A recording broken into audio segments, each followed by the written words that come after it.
Before we get started, we'd like to give a huge thank you to our sponsors, Lawmatics and CallRail. So, Conrad, I got a story for you. Hit me up. Go. Tried to contact my bank, and the short version is they have a form on their website, but you can't tell if they received your message. Because they don't reply the message received? No autoresponder, no... Wouldn't you expect that at this day and age, Gyi? You know, that's just one example of like CRM horror stories gone wrong. You know, another one that drives me nuts is the star vertical bar F name vertical bar star. When you get that from a company and it's like, obviously their CRM just broke. Yeah. You know, a good story about CRM? I remember last week I sang to you for your birthday. You did. That's a great use of CRM. That is. Did your CRM remind you to sing for me on my birthday? No, but Facebook reminded me to sing for you on your birthday, and you're now in my CRM with your birthdays in it. And a good CRM might pull my birthday from Facebook. 2 weeks ahead of time, so I can send you like a bottle of, I was going to say a bottle of chocolates. Speaking of, happy Valentine's Day, everyone, coming up. Happy Valentine's Day. Don't be that person who forgets the chocolates. Is this going to be published before Valentine's Day? Too late. Sorry if you missed it. If you missed it, you're in the doghouse. Gyi and Conrad, because we know CRM, knew that Valentine's Day was coming up, and we're prepared. There we go. What are we talking about today? So, big news coming out of the FTC that impacts everyone listening. So wait for that.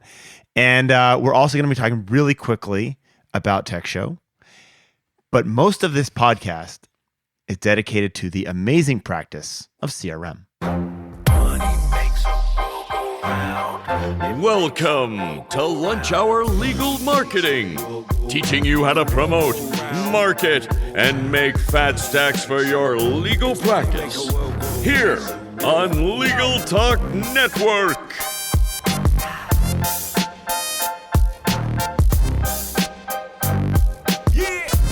Welcome to Lunch Hour Legal Marketing. Let's do some news.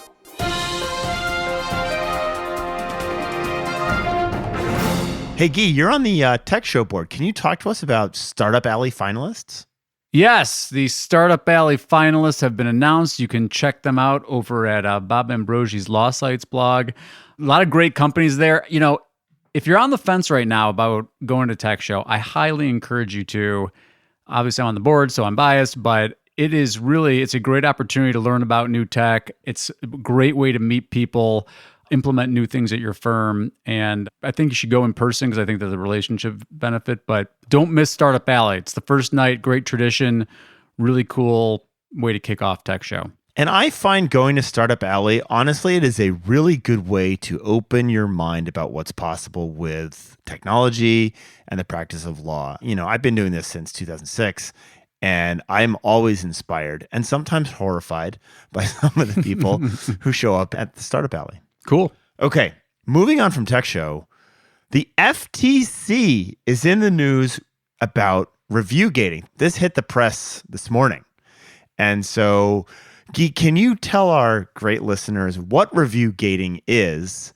And we can get into what the FTC's beef is specifically, because this is big news. Yeah, and it's not just review gating. It's the FTC released new guidelines about online reviews for the platforms, but also for businesses. So let's start with the review gating piece. And by the way, since this is just a quick news bite, go to nearmedia.co and check out Mike Blumenthal's articles on this. He covers it really well. But short version, the FTC sent out letters to specific platforms that Blumenthal lists that says, hey, the way you're describing what you do, it's review gating. And if you do this, you're in violation of the FTC guidelines. We've talked about review gating in the past, but essentially what it is you're only asking happy clients. So you do something to like get feedback from a client. If they respond positively, then you send them to leave a review. If they respond negatively, then you don't. So the idea is like you're gating the negative reviews from getting published. In the FTC's words, they say that they are concerned that consumers will be misled that the reviews displayed do not accurately reflect the view of purchasers who submitted reviews, right? Now, the interesting thing is they didn't send this to Google. There's lots of reviews on Google. I thought the same thing. I was like, where's Google? Maybe that letter got lost. Yeah. In fairness, though, Google doesn't gate reviews. You can go to Google and leave a happy review, negative review. It's the layer before the review itself, right? That's the thing. It's the lawyer who says, "Did you like our service? Great. Yeah. Here's a link to Right. Google." Right. Oh, you didn't? Oh, well, I'm sorry. Then let's talk about this very privately on this non-recorded phone line. Right. Another thing, though, as you brought up the Google thing that I thought was interesting is this has been true for lawyers, I think, under most state bar rules, at least I can think off the top of my head for even before these guidelines, but FTC's expanding it. If your SEO company or your reputation management company goes out and creates fake reviews, you, the business owner, are liable for those fake reviews. Did you hear that? Yep. Would SEO companies do that? Oh, yeah. Oh, yeah. To me, that's the biggest problem. I mean, review gating is a problem, but this is the real issue. Now, enforcement. Now, the difference now is, though, see, in the past, you had to go through all the gobbledygook to figure out like who the SEO company was and blah, blah, blah. Now it's just like, nope, we had good evidence. This is a fake review. I'm just suing the business. What if the SEO company was dumb enough to do those fake reviews under their own name? Say they were like the VP of development at like a big, provider. No, my favorite is like when you figure out like it's one of them and then you go and you can just find it on every single one of their clients' sites. So it's like, it's just as bad as like a really bad link network, but it's a review network and it's not cool and officially against the new FTC guidelines. And anyways, check it out. They also have some guidance on incentivizing. So, whether you're going to like offer a gift card for a review or if you're going to ask, they do say, unlike Yelp, which Blumenthal mentions, it's okay to ask for reviews. Even the FTC says it's okay to ask for reviews. But Yelp is going to hold out for a little bit longer. Yeah. And now for the Legal Trends Report Minute, brought to you by Clio.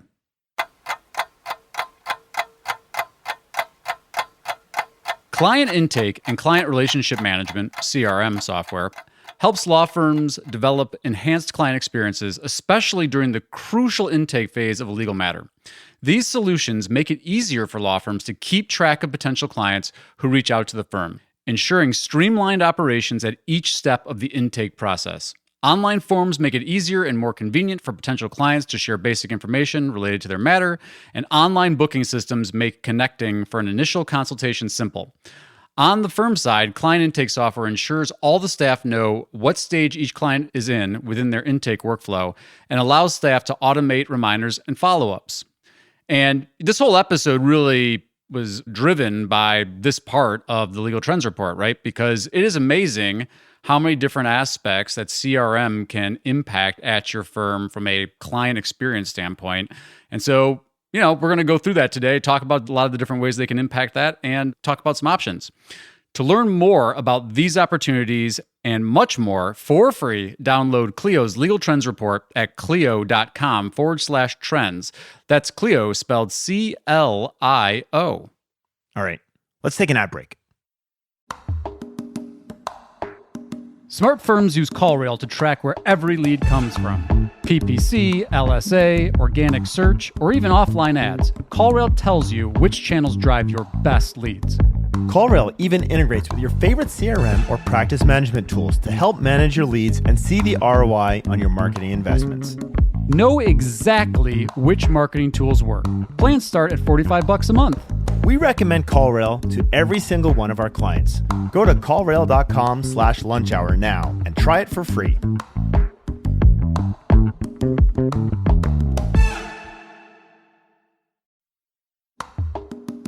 If you're like a lot of lawyers that we talk to, you're trying to grow your firm, but you're having trouble doing more in a day than just managing your systems.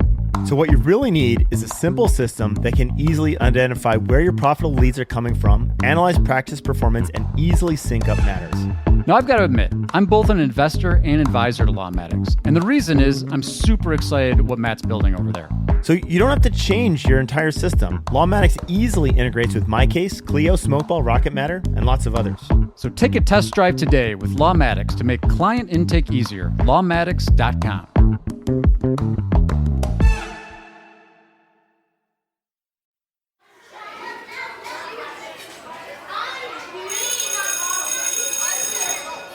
right, kids, it's time for yet another class at Lunch Hour Legal Marketing. Welcome back to LHLM 101. This week we are talking about CRM. Professor Sam, let's start here.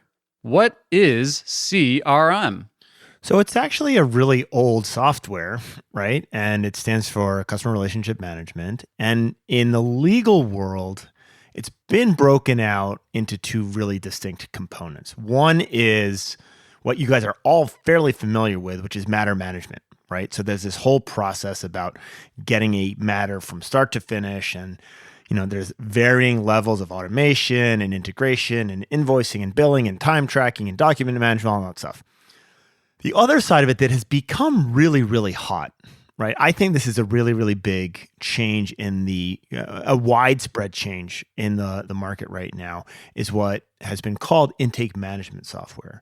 And that's what Gyi was referring to, is really talking about how can it, and it does two things. The first is, how can we make the prospective client's experience amazing, right? Nordstrom level amazing when they're first engaging with us. And the second part of that, and it's completely different and completely different function, but as important to me, especially as a marketer, perhaps even more important, is in the automation of that process, what kind of data can we develop about our marketing, about our firm?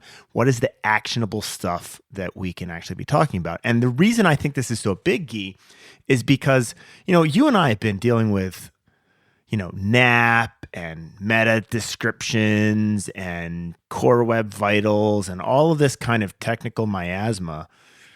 Some lawyers learn it, most haven't, most don't really care, but it's not really business drivers, right? Your H1 tags shouldn't really be a business driver. And as a law firm, you probably don't want to have business conversations around H1 tags, but you can have business conversations around things like, how often do we answer the phone? Which of my lawyers turns prospects into clients at the best rate, right? And that's why, to me, the leveraging up of the experience at a law firm is really enabled by CRM, specifically in this situation, intake management software. Yeah, and I think back, there's two kind of like poignant things that I remember from my own experience.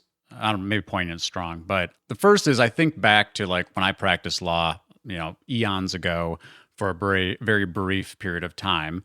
And I think about the expectations that we would set with clients, right? So like this, we're talking about like 2005-ish, we'll call it.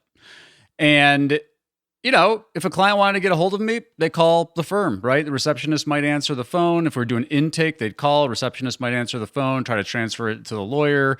We'd perform an intake, and then we'd either be like, next step, you got to come in, and we'd be talking retainer agreement and, investigation, or we'd be, saying, hey, we're just not, this isn't a case. If it was some case we didn't think it was a case, or, sending a turn down letter. And that whole experience from a client standpoint was extremely cumbersome, right? Because guess what? First they'd call, we're going to take a message, right? Because no one's available to talk to anybody. Then I would get handed a piece of paper that said, so-and-so called you. Written down like memo style? Memo style. It would go on my desk, and they'd be like, so-and-so called you. Take this message. Okay, so now while I'm working, when am I going to call this person back? Yes, in a perfect world, be immediately. I'd drop everything I'm doing. How did that actually work out? No, I'm in the middle of writing a brief, so I'd actually just let that message would sit there. What if it fell off, the back of your desk? Fell off my desk. Yeah, that happened all the time. And guess what? In the meantime, that person who's dealing with something serious in their life is looking to talk to a lawyer, regardless of how they heard about us, is probably like, maybe I should get somebody else to talk to about this because I haven't heard back from Gyi in a couple hours. Or maybe they try calling back a bunch of times, or maybe they leave a voice message. Maybe they were able to find an email or something. But the point is, it's an extremely cumbersome process. I'd call them back. I'd leave them a voicemail because they didn't answer their phone because they're working during the day. We'd play phone tag for a little while. Finally, we'd get something on a calendar, and we'd try to move the process forward. But the point is, it's extremely cumbersome. And so that really struck me even back then. I was like, God, this isn't a really great way to do this. So that's one great way that CRM can help. The second one is, and you alluded to this, but gosh, we see this all the time. I'll remember this like, it was maybe like 8 to 10 years ago. And, we're talking to a prospective client at Attorney Sync, and we'd be like, hey, how are you tracking open case files? Oh, we've got a yellow pad, right? I'll fax over our yellow pad of open case files to you. And I'm like, whoa. I'm not, we don't have, actually, we had a digital fax, then we had like hello fax or something. So they could have technically faxed it to us. But even if they did, I wouldn't have been able to read it. It wouldn't have been very organized. And obviously, they're not doing very sophisticated tracking. And so if either of those stories resonate with you and you're still kind of doing it, whether you're serving clients that way, scheduling, this is the episode for you. Yeah, this is. And I think one of the keys on this is the CRM software used to be in the domain of the big players who could afford it, right? It was expensive, hard to customize, pain in the neck. No longer the case, right? So if you're a solo practitioner, you can now run a much more sophisticated organization than most large law firms are doing just 5 years ago, right? As a solo. And that's amazing. The other thing that I was thinking as you were talking about that, Gyi, this is something I still fight with, and I can't believe we're still fighting with the legal industry about this. How did you hear about us? Right?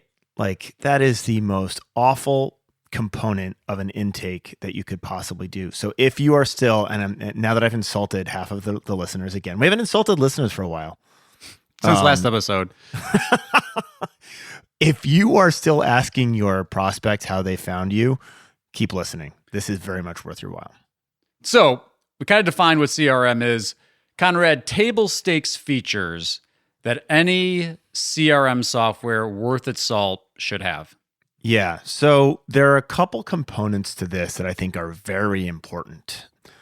Number one, data openness, right? So the ability to pass data between systems, right? And so intake management software is really just a very small portion of that prospect experience with you. And so you need to be able to bring in phone records. You need to be able to export that into your matter management system. You need to be able to do things like take in Google Analytics data. And if you run a closed system, you can't do that, right? And there are some legal specific intake management software and matter management software that is a closed system because it doesn't talk to anyone else. That is utterly stupid. Number two, for me, at the very least, there needs to be a field where you can do source attribution so you know where your prospects are coming from. Now, that does not mean, how did you hear about us? That means going to another piece of software somewhere and having the software tell you why they called you. So your dynamic call tracking from CallRail, for example, that would work.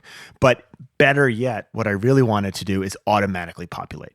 I wanted to automatically create that record, and I want that data source, the source field of why that person found you, to be automatically populated. Those things are just so unbelievably important. Yeah. And from my perspective, I know that the lines get fuzzy between because I know people are listening to this and might be a little more deeper in the weeds here. They're going to be like, well, there's a difference between CRM and practice management and marketing technology stack and yada, yada, yada. But for me, whatever's handling intake, if your CRM is going to be a form on your website, or as you mentioned, your phone number or your email system is going to run through your CRM, and I think it should.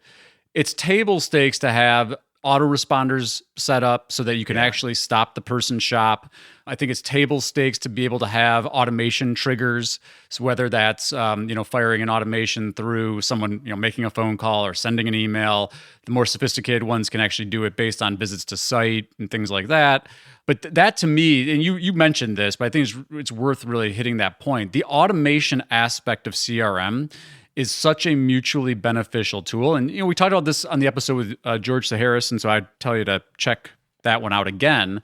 But using your CRM to automate the parts of the process that lend themselves to automation is a mutually beneficial thing, both for your potential clients, and for your firm. And so, you brought up a really interesting thing, is this automation thing.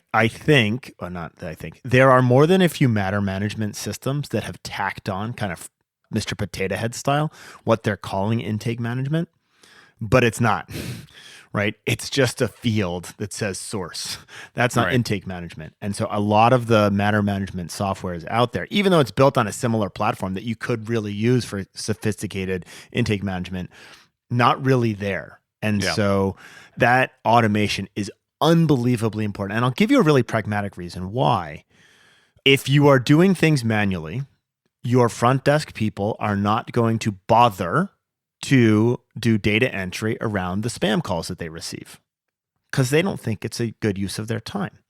Actually, it's really important data. So for example, if you learn that 80% of your leads that come from Google Ads are spam, that's really important data to have. And if your intake person is not entering that data because it feels like a waste of his time, you're losing that information. And so my take on this is the automation provides not just accuracy, but comprehensiveness in your data and in your performance. And that is unbelievably important. The other thing, Gyi, you talked about this in terms of stopping the shop, integration with calendar. That was the third thing that I probably should have said. Integrating with your calendar. So when someone calls in and your front desk decides that they want to schedule that person with you, you can do that very, very easily. And by integrating with a calendar, if that's integrated into your CRM system, you can now talk about your consultations. You can talk about your marketing in terms of the consultations that are generated. You can talk about how many consultations you have instead of how many leads. Who wants to talk about leads when you can talk about consultations and clients, right? Much more important. Yeah, and that brings me to my kind of final feature. And, in some ways you could argue maybe it's not table stakes because you can always export the data and build your own. But native reporting. It's, a lot of lawyers out, especially in legal context, a lot of the lawyers, they're not Google Data Studio and Microsoft Power BI wizards. And so having a native reporting system that can show you, new prospects by source and how they're moving through a pipeline and ideally things like cost per acquisition of a client or return on an ad spend of a campaign, like that to me has got to be table stakes. Like so many CRM providers that are like, they cover a lot of those other basics and their reporting's just not so great. So if you're having conversations with CRM vendors, definitely ask about the reporting capabilities and as Conrad mentioned, the integrations. I think that's just so important. And I would be remiss in not warning you, be careful about letting your marketing agency do the reporting because they will do everything they can to make themselves look good. Let's take a break. And when we come back, we're going to get into some of the specific players in the CRM world. You like legal podcasts because you're curious and want to be the best attorney you can be. I'm Dave Scriven-Young, host of Litigation Radio, produced by ABA's litigation section with Legal Talk Network.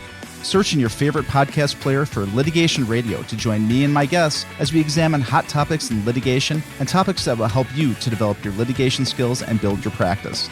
I hope you'll check out Litigation Radio and join the ABA litigation section for access to all of the resources, relationships, and referrals you need to thrive as a litigator. If you're a lawyer running a solo or small firm and you're looking for other lawyers to talk through issues you're currently facing in your practice, join the Unbillable Hours Community Roundtable, a free virtual event on the third Thursday of every month. Lawyers from all over the country come together and meet with me, lawyer and law firm management consultant Christopher T. Anderson, to discuss best practices on topics such as marketing, client acquisition, hiring and firing, and time management. The conversation is free to join, but requires a simple reservation. The link to RSVP can be found on the Unbillable Hour page at LegalTalkNetwork.com. We'll see you there. Well, we're back from our break. And as we periodically do, we got a review. And the title of the review is Legal Marketing Gurus. Conrad, I know you identify as a guru, so I write it all over the place. This is for you. So I think the key here is if you call yourself a guru, maven, or ninja, you're not. But if someone else does, it's okay. Okay. Let's leave it at that. So here's our review. Capital ALL. All the smart things I need to stay current and so much more fun than trying to figure it out myself. Love staying ahead of the curve with you guys. Thanks for all you do via Apple Podcasts. I'll take it. I think this is my friend Zach, I believe. So Okay. if it's Zach, thank you so much. Thanks for listening. Thanks for the kind words. We appreciate you. We appreciate all the rest of you. And if you're a regular listener, please do go drop some feedback in wherever you like to review podcasts or hit us up at #LHLM. Even if it's not on Spotify anymore, that's okay. That's all right. All right. Now, Gyi, I know that you have a pretty close relationship with the intake management software world with Matt Spiegel from Lawmatics. Tell us about Lawmatics. I do. I have to disclose that I am very close I have a dog in the fight for Lawmatics. But one of the things I love about Lawmatics, not even because they're not the only ones who do this particular aspect, but when I talked early on to Matt, part of his vision was to focus on delivering the reporting. And that, that's a long time ago when they first started. They've added a lot of features to that. But, they're a great option right now, I think. Legal specific. And obviously I'm biased because I'm helping influence the product there. But you want to check, I'd put the Lawmatics reporting against a lot of the other players in legal tech. Fair. Totally fair. Yeah. The other thing I would say, I am not an investor, so I can gush over Lawmatics genuinely. I wish I was an investor, to be blunt. So one of the things we haven't talked about, this kind of gives me the willies a little bit, especially with this type of data. Lawmatics is completely independent. Now they're venture backed, but their data, so let me give you the ugly side of this. You're dealing with very, very valuable data, right? So the information that Gyi and I have been talking about, the data that we want you to generate to evaluate how your firms are doing, that's amazingly valuable information. And I get very leery of the ability of firms, agencies, right? Or even a larger conglomerate having access to the things that make your firm go around, right? And just to clarify there are definitely CRM providers that have agency leadership that could become an issue. Yeah. I would research the background of who you're... So the point being, Lawmatics, totally independent, right? And bluntly, I think their technology is super solid. Their interface is really easy to work with. It's sophisticated. And so we're going to move on from Lawmatics, but they are also independent, which I really, really like. I think that is something you're really exposing yourself when you're sharing the data that drives the growth of your firm with the guy across the street through either your agency or the tool competitor. That's yeah, scary. Right. Yeah, another lawyer. That's the one that really scares me too. Yeah. Clio.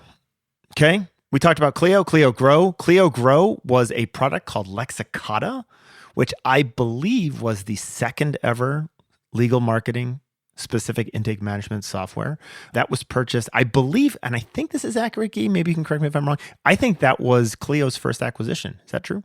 That is true. To my knowledge. Public acquisition, so if you and I both believe that, then it is 100% true. And our listeners heard it on the internet. So it has to be true. So Clio Grow and Clio Matter, I think the one, and so it's an easy choice. If you use Clio Matters, Clio Grow is an obvious and easy choice. I think the one ding I would have on that is the integration between the two is not as seamless as one would think it would be, given that they're both owned by Clio. And so that's my knock on Clio Grow, but it is a fairly easy to use tool and it integrates okay with Clio Matters. Anything else you want to add on that one? No, I think it's solid. And, I think the thing I really like, if you go just do some research on, Jack Newton talking about his vision for supporting the client from the time of first interaction with the law firm all the way through the journey to even beyond, you get a good sense that, one, they've got a great leader at the helm.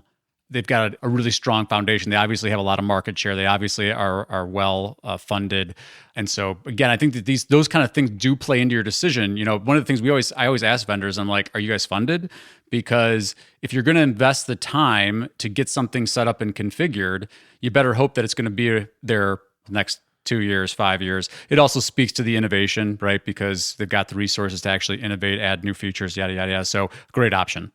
Yeah, I mean that I can't. So the little anecdote on that of is it funded? Is it going to be around for a while? These tools, when they are abandoned, become obsolete very quickly. So I mentioned Litify was the second legal specific entity management system. The first was Avo Ignite. We talked about Avo last week. Avo Ignite was a great, and actually we'll go deep on this because it's enlightening. Avo Ignite was a really good, albeit simplistic and manual process to try and do exactly this. And it was launched a long, long time ago. Two things. One, it was never supported, right? And so it very quickly became super, super difficult to keep up. When you're dealing with a very important internal process, changing the software is changing the process, changing the way people do things. And that is a huge pain in the neck. So we had a bunch of clients who held on to Avo Ignite for a long time, but Avo never updated it. And so it became increasingly difficult. And then one day we just got an email. It was like, all right, we're turning it off on Thursday. Good luck, right? Not great at all. The other thing, and this is why I brought up the data concerns, is Avvo Ignite was really good at gathering data about how Avvo advertising was working, as well as all of the other marketing channels. It was designed to gather data about how other marketing channels were working for law firms. Super, super valuable data for Avvo to have in terms of their pricing and their value and what they should do, right? And so I watched that happen firsthand, and that's why I am paranoid about your own digital marketing business intelligence. And I think everyone should be paranoid about that. Yeah, and just to give, so if people are not quite connecting the dots there, I'm going to try to give another analogy. And again, I'm not suggesting that this is going on, but this is You are suggesting it's going on. I think I'm going to frame it in a way that I think it will resonate more with people. If it's not going on, the potential for it to go on is right there. The potential is right there. But, think about Google Ads. If you feed all of your business data into the Google Ads platform, because Google will say, oh, well, we can optimize your ad spend better to, cost per acquisition or return on ad spend. They're also the game that sets the price of the clicks. So I'm not saying Google does that, but that's the analogy. If you're buying ads from somebody and they also have all of your data, it lends itself to them to be able to say, oh, hey, we know what their margin is on these clicks or on this media spend. We could raise the price. Yep. That's the short version. Or take those really great performing campaigns and bring it to the guy across the street. Right. And if you want to scare the shit out of yourself, go look on ZipRecruiter for data scientists and look for all the legal marketing providers. A data scientist is someone who specializes in gathering a ton of data and finding patterns. Right? And so don't think this isn't happening. It's 100% happening. So who else is on your short list? CRM and legal. The other short list. So I'm gonna go with the two biggies that we like. They're insanely expensive. They're both built around the PI world. The Lead Docket and FileVine integration, really solid, really expensive. And we basically have our clients who are on it, who are spending a ton on it. They love it. And the other one to bring into this is Litify. We also have a bunch of clients on Litify, also extremely expensive. Litify is built on Salesforce. So Salesforce was kind of the original big boy in the CRM world. It is amazingly extensible, but it is a kind of clunky pain in the neck to work with. And so Litify was built on top of Salesforce, also very well loved among the PI world. It is also designed and heavily influenced by Morgan & Morgan, and it is designed to really pass referrals within that network. So you can look at that with eyes wide open in terms of a good thing or a bad thing, right? So because you opened the door for this, Gyi, I'll walk right through it, and I appreciate you doing so because I know you were leading me down this path that I want to talk about. Our take at the Mockingbird side of things, we love HubSpot. HubSpot is not legal specific, so it requires an extensive amount of integration into a firm. Some of the beauties of HubSpot are the scalability. It's priced from $49 to we have clients who spend over $3,000 a month on it because it does lots of different things and it can scale as you grow. And the other thing that HubSpot does better than anything else out there is they've added onto it so much. So there's so much more that you can do with it. So the level of sophistication, if you are a really, really big spender, highly sophisticated firm, and you want to do some amazing, like absolutely cutting edge stuff, it's really hard to do that within a lot of the existing, especially the legal specific stuff. In HubSpot, it's just built into what they do. Right. And it is fantastic. That is our pick. If I were to start a law firm myself and start from scratch, that's where I would go. And I'm going to throw one more non-legal specific one just for folks that are shopping. Check out Active Campaign. Yep. I would say maybe call it HubSpot Lite, but they do a lot of the things really, really well as well. Two other points I want to make here, and then we're going to wrap up because we're running out of time here. Actually, I'm going to make one point, and then we're going to wrap up with our final question. One point is, and I think this is a great idea for a future episode, Conrad, is you alluded to this idea of it only makes sense to invest heavily in the technology if you're actually running a lot of, a heavy advertising investment or heavy marketing investment going on. And I think we should do an episode on some of your formulas for the engine versus the gas conversation and how to make a decision about that. I think that's really important. But short version, and HubSpot pitches this, it's only as expensive as it's not getting you from point A to point B, right? Just like marketing is. So it's actually, if it's helping you to increase conversion rates, it's actually making you more efficient. It pays for itself. Yeah, I mean, it pays for itself. And I think this is where this is why we like HubSpot, the flexibility of it. Your CRM should generate a lot more business and a lot more data. And the value of that business and data is, if done and allocated correctly, dramatically larger than the investment that you'll make in CRM, period. Right? Okay. And that's what you're talking about. What's your number one tactical tip for CRM? This is hard. And this is based on my experience watching Ignite kind of flounder, but also our experience now of working with law firms to get CRM deployed. Most lawyers will sit through a salesperson demo. They'll see all these amazing reports, right? And they'll be like, wow, I can start running my business more like a business. This is awesome. And so they will take the CRM system and plunk it into their organization, and then they'll be pissed 2 months later when it doesn't work, right? It's not doing what I thought that was going to happen. The reality is CRM adoption is really dependent on a couple things. One is working with the people who do the work, right? You need to make their lives easier. Otherwise, they're not going to change the way that they do the work, period. And so the top-down approach doesn't work. It's the bottom-up approach. The second thing, and especially for really sophisticated systems that have kind of lots of extensibility, do this slowly. Implement one thing, then implement the next thing. You will learn the system and learn what it can do and what it can't do by doing that. Whereas if all of a sudden you're like, if you try and launch the perfect thing on day 2, it will flounder and you will not understand the software the way you think you do, right? And so you asked for one tip, I gave 2. I was going to say, you may have given us like 10, but mine's going to be a lot shorter than yours, but I think you provide a lot of good points in there, and I can feel a lot. I empathize with a lot of those. I've seen a lot that happen a lot with law firms. Mine is nurture campaigns. Front end, right? So nurturing someone that reaches out to you that might not be ready to hire you, but maybe they want to download something from your site, or they want to do something to get to know you better.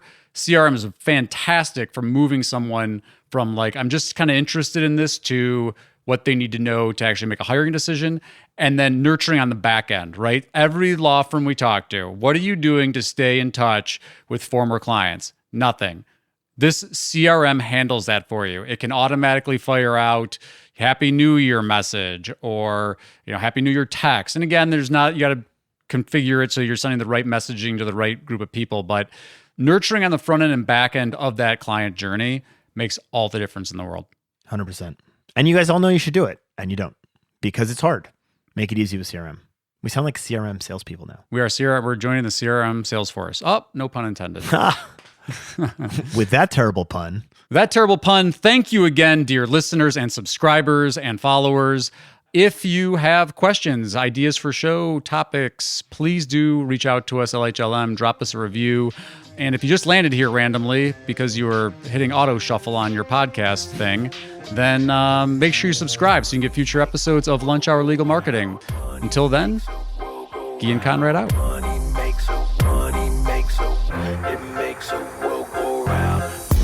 Thank you for listening to Lunch Hour Legal Marketing.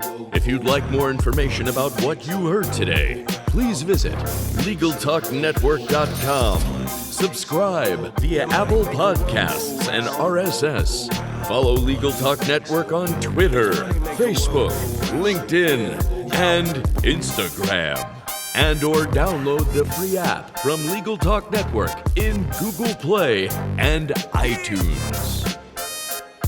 The views expressed by the participants of this program are their own and do not represent the views of, nor are they endorsed by Legal Talk Network, its officers, directors, employees, agents, representatives, shareholders, or subsidiaries.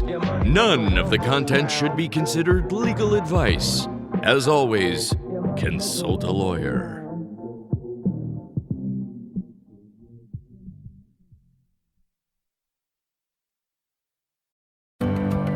Workers' Comp Matters is a podcast dedicated to exploring the laws, the landmark cases, and the true stories that define our workers' compensation system. I'm Judd Pierce, and together with Alan Pierce, we host a different guest each month as we bring to life this diverse area of the law. Join us on Workers' Comp Matters on the Legal Talk Network.